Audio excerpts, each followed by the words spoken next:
Well, hello and welcome back.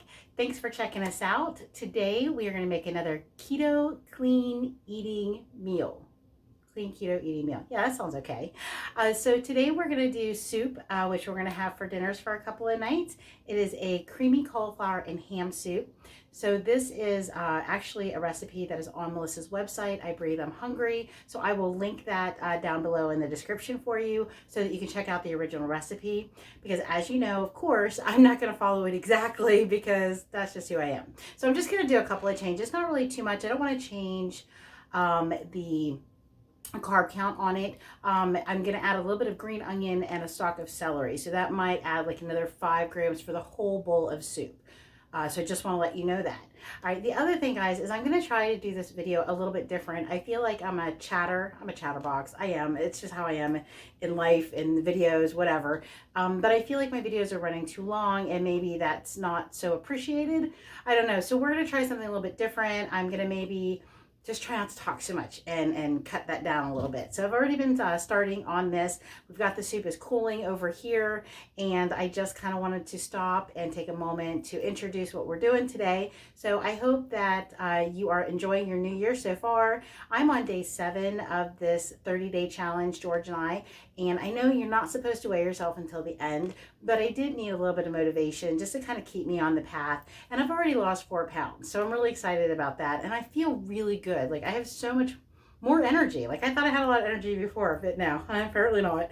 So I'm excited to keep going and see what happens. And I hope you'll follow along. So let's go make some soup. All right, gang, so in our stock pot, I have it a little bit above low, and I have about a tablespoon of bacon fat in here that we're going to saute our vegetables in first. So what I'm going to put in is 1 stalk of chopped celery, and I just did a rough dice on this because we are going to be pureeing the mixture. I also have 2 chopped green onions.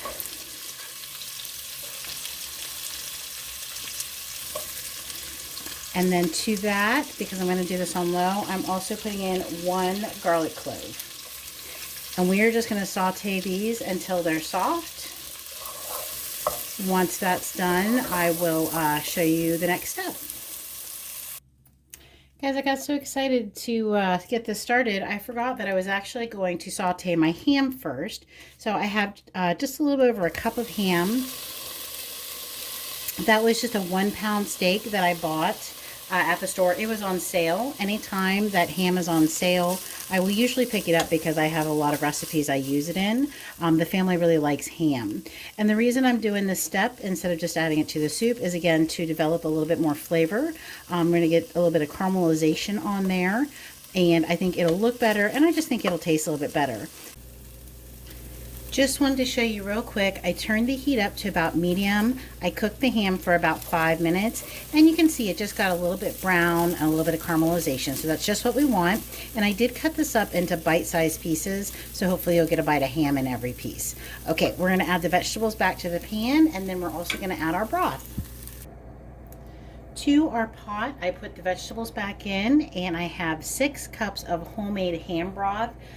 It is so easy to make your own broth. You just take the bones of whatever you're cooking, whether it's beef, chicken, turkey, pork, and you just boil that down with vegetables. I like to put mine in the crock pot for 24 to 48 hours, but this is some homemade ham broth. Now, you can also use chicken stock for this. So if you don't have ham broth, or if you notice, like I do, that most of the ham bouillon has added sugar to it, please feel free to use chicken broth. Okay, so to this, I'm going to add some of my garlic and herb. So we're just going to kind of eyeball that, probably about a ½ teaspoon. My broth is pretty flavorful as it is because it is homemade, so I don't think I need to add as much as what's in the original recipe. I also have some onion powder, so again, I'm just going to kind of do a little, you know, like I always do, just kind of eyeball that.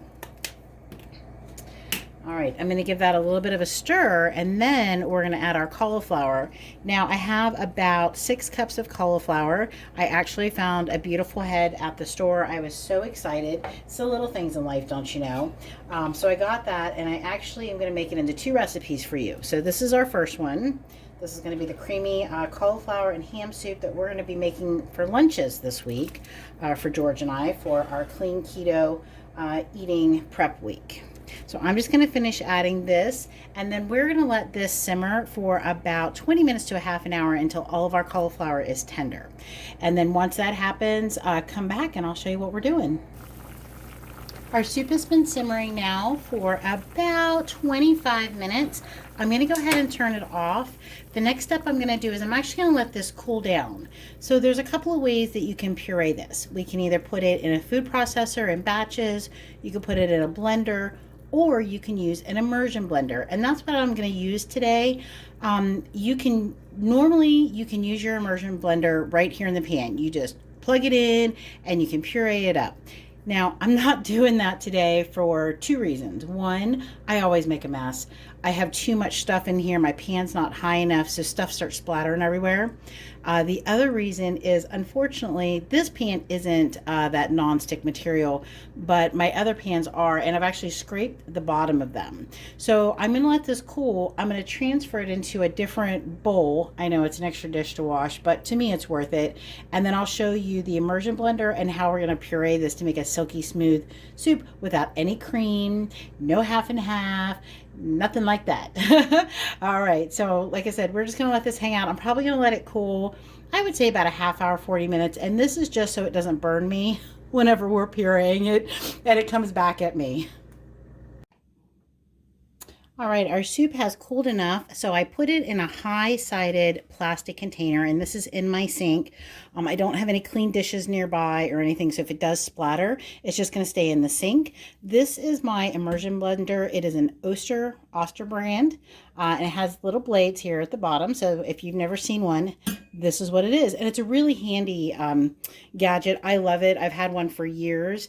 The one I had before, though, was actually hard plastic here, so I didn't really worry about it in my pans. I never had a problem with it scratching, but like I said before, my Teflon covered pans, it has. So that's why, also because of the mess, that's why I go ahead and do it in here. I just want to show this to you. I'm not going to make you listen to the whole thing, but just so you have an idea. So we're just going to kind of put it in and hit our button. In case you've never used one. Okay, so we're just going to continue to do that until all of our vegetables are pureed. Now that our soup is nice and super creamy, I have put it back into our pan, and I'm going to go ahead and add the ham that we had cooked earlier into the soup. All right, and then I'm also going to be adding a little bit of thyme. It's just about a teaspoon of thyme, so I just put that there in the palm of my hand, and I'm just going to kind of rub that just to break it down a little bit and release some of the aromas. Now we're going to let this simmer for another 10 minutes, and then we're going to salt and pepper to taste, and then we're going to check it out and see how it is. I almost forgot. So Mellissa adds some dried minced onion. I don't know if you've ever used this before. This is something I use a lot in my tuna fish. Anytime I want some onion flavor, but not a lot, like an overwhelming. So she actually did this in the beginning. I'm going to go ahead and add it now. Now this is a funny thing. You know those little pieces of onion that are on your cheeseburger, your hamburger that you get from McDonald's? Those are reconstituted dried onions. A little fun fact for you. Okay, so anyways, these will reconstitute in my soup, and I thought, well, you know what, they'll add just a little bit more texture because I am a texture girl. So we're going to do that, and like I said, we're just going to let that go. Now that we've been simmering for a while and everything is kind of coming together, I'm going to give this a little bit of a taste. I want to see how much salt and pepper it's going to need. Again, this is a homemade broth, and it already has a lot of flavor. Always taste your food. That actually tastes really good. I'm not going to add any extra salt to that. So I will put a pinch of pepper though, because you know I love pepper.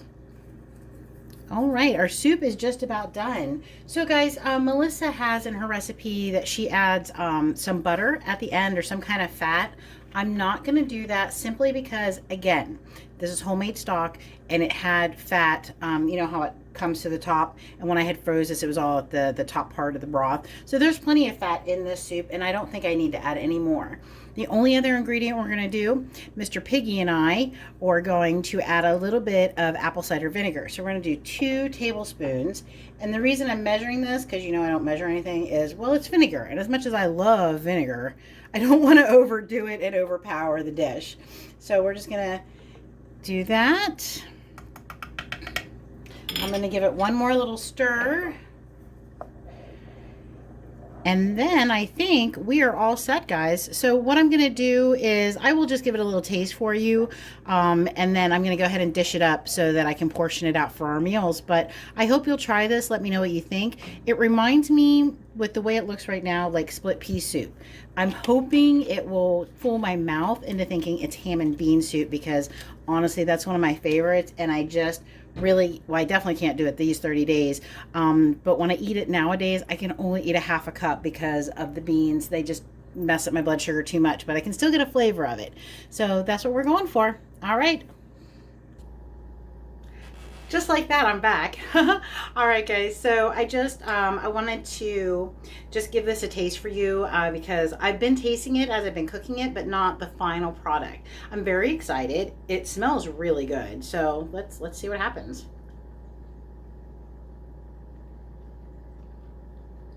Ooh, that's really tasty. Okay, so to be honest, it doesn't remind me of ham and bean soup, but that's okay. Reminds me a little bit of the split pea though in ham, which again I love, and I haven't made it in years since I've been doing low carb. I think I made it once and it just, blood sugars went like, whoa, and I was like, how did I ever eat this before? But I love it.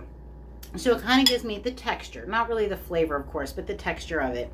I really like actually that I added that dehydrated onion after I pureed, because it's going to be weird, but it gives you a little bit of texture. It really does. So I hope you'll try that and let me know what you think. All right, guys, as always, I really appreciate you watching, checking me out, seeing what's going on. So the next video that I'm going to do, because I'm actually making it today, but I won't put it on the same video, is going to be a dinner, and it's going to be a sheet pan meal. So stay tuned for that one. Otherwise, if you didn't check out that first video and trying to figure out what I'm talking about, this clean keto thing, I'm going to post a link for that so you can follow it, check it out. And then also we have our breakfast that we made. All right, I'll see y'all next time. Thanks. Bye.